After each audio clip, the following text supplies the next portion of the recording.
আগরতলা যোগেন্দ্রনগর স্থিত K9 নামক animal resource সেন্টারে পরিদর্শনে যান পশুপালন দপ্তরের মন্ত্রী সুধাংশু দাস। সেখানে গিয়ে তিনি প্রত্যেকটি বিষয় খতিয়ে দেখেন। পরবর্তীতে মন্ত্রী বলেন, পশুদের প্রতি অকৃত্রিম ভালোবাসার এক অনন্য দৃষ্টান্ত স্থাপন করেছেন তারা। বিভিন্ন যান দুর্ঘটনায় আহত পশুদের উদ্ধার করে নিজ খরচে যেভাবে তাদের সেবা শুশ্রূষা করা হয় তা সত্যিই প্রশংসার যোগ্য। এমন কাজে এগিয়ে আসার জন্য এই সংস্থার সকল সদস্যদের হৃদয় থেকে ধন্যবাদ ও কৃতজ্ঞতা জানান মন্ত্রী। পাশাপাশি তাদের এই মহৎ কর্মযজ্ঞে প্রাণী সম্পদ বিকাশ দপ্তরের পক্ষ থেকে সব ধরনের সহযোগিতা প্রদানের আশ্বাস দেন তিনি।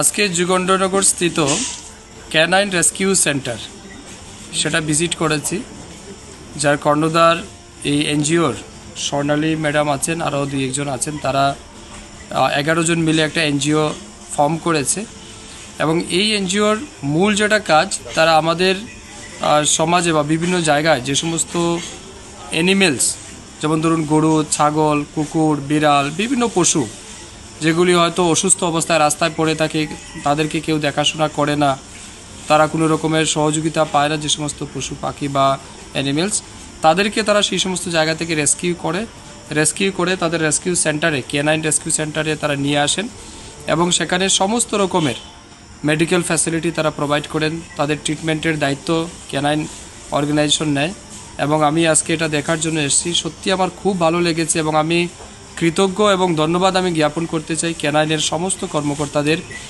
যে তারা এইভাবে, আমি দেখেছি অনেকগুলি কুকুর, গরু যেগুলি হয়তো কোনোটা গাড়ি নিচে চাপা পড়েছিল, কারোর পা কেটেছে, কারোর হাত কেটেছে, কোনো কুকুরের উপর পুরো গাড়ি চলে গেছিলো, হয়তো সে পুরো বডি প্যারালাইজড, কোনো গরুকে ধাক্কা দিয়ে কেউ মেরেছে, কেউ অস্ত্র দিয়ে মেরেছে, এদেরকে তারা মানে রেস্কিউ করে সেই সমস্ত জায়গা থেকে তারা এখানে তুলে এনে একটা মানুষের প্রতি মানুষ যেভাবে চিকিৎসা পরিষেবা দেয়, অর্থাৎ একটা বাড়ির মানুষ যেভাবে, তার বাড়ির মানুষ যদি অসুস্থ যেভাবে পরিষেবা বা যেভাবে সেবা শুশ্রূষা করে, সিমিলারভাবে তারা এই পশুদেরকে তারা পরিষেবা দিচ্ছেন। এটা সত্যি আমার কাছে অত্যন্ত ভালো লেগেছে।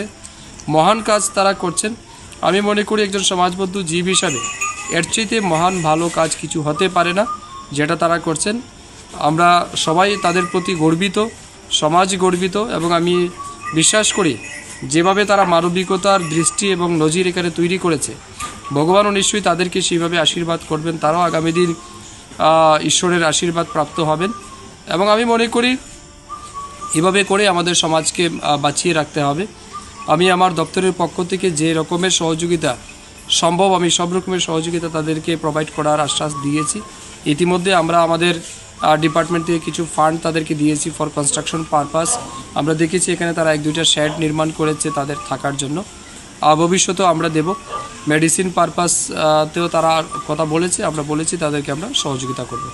ওভারঅল আমার দেখে ভীষণ ভালো লেগেছে, আমি সত্যি এবং ইমোশনাল হয়ে গেছি যেভাবে তারা পশু পাখিদের বা পশুদেরকে গুরুতর অসুস্থ, সিরিয়াস, ইভেন আমি দেখেছি এখানে ক্যান্সার পেশেন্টও আছে, মানে কুকুর ক্যান্সার হয়ে আছে, তাদেরকে মানে কেমোথেরাপি তারা রেগুলারলি দিচ্ছেন, চেক আপ করাচ্ছেন ডাক্তার এনে। তো it's an great work they are doing. এবং আমি সত্যি মানে অত্যন্ত আনন্দিত তাদের এগুলি দেখে। আমি পুনর্বার আমার হৃদয়ের গভীর থেকে তাদের প্রতি ধন্যবাদ এবং কৃতজ্ঞতা জানাই, যে একটা পশুর প্রতি তারা যে মানবিকতা এবং ভালোবাসা দেখাচ্ছে, এটা সত্যিই প্রশংসনীয়।